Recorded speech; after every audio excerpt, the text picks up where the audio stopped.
Hello and welcome to another edition of Toys from the Attic. For today's episode, I thought I'd be taking a look at 2000's Teenage Mutant Ninja Turtles fujetoid action figure. So without further ado, let's take a closer look at this guy.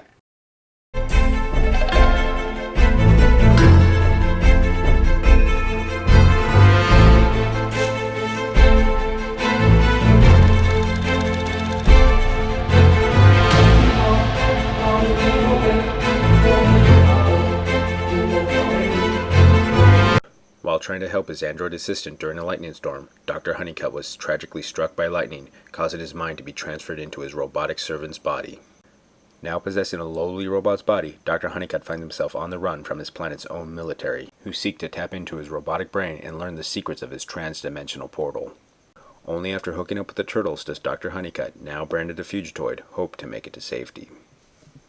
Okay, so here we have the 2000's Teenage Mutant Ninja Turtles fujetoid action figure. Now, I'm going to admit this, I kind of had some buyer's remorse after getting this guy. I mainly got him because of my love of the original fujetoid action figure, and after opening him up, I was really disappointed. There's very little detail on this guy. I mean, if you compare him to the original fujetoid action figure, you could just see how much more interesting this one is. There's a lot more panels on him, wires, buttons, just a lot more going on for the overall look of him. This one, it's just really plain. Granted, I will give it that it's a lot more show accurate and a little bit more accurate to the comic books, but they could have just added a little bit more detailing in there, like maybe some little panels right here, or some exposed wires, or just anything. It's just, yeah, he's just too smooth and too plain. I mean, it's not a very interesting design as far as a robot goes. As far as his articulation goes, I mean, his head can move side to side, and that's about it. His arms can kind of move on this little ball pivot right here, but it's very limited. His hands can move side to side, that's about it. His hands don't even turn.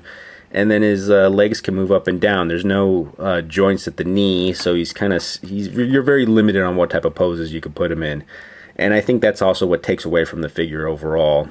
Now, his backpack accessory, this has a lot more detail on it. This is the actual level of detail that I would have liked to have more on him. Just the little lights, just little panels right here and knobs. This is just a little bit more interesting than actually him. The satellite up here moves just a little bit, but that's about it. You can't really swivel it around anywhere. That's a little sad. The backpack just snaps right on here, and you got these little tubes that attach to his weapons. You got some like little shark mouth jaws that kind of snap when they're not on his hand. You'll see if once I put it on there, they kind of just stay in this open position. And you have a nice little blaster here that fits on his other hand, I guess for when he kind of wants to shoot the bad guys, which is a little odd because I think in the show he was really a pacifist and didn't really indulge in any violent behaviors or anything.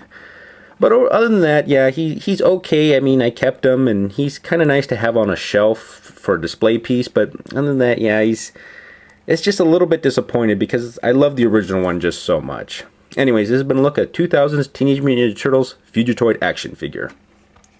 Once again, thank you for watching. If you enjoyed what you've seen today, please help me out by sharing, liking, or even subscribing. Comments and advice are also appreciated. Who knows, something you suggest may appear on the show in the future.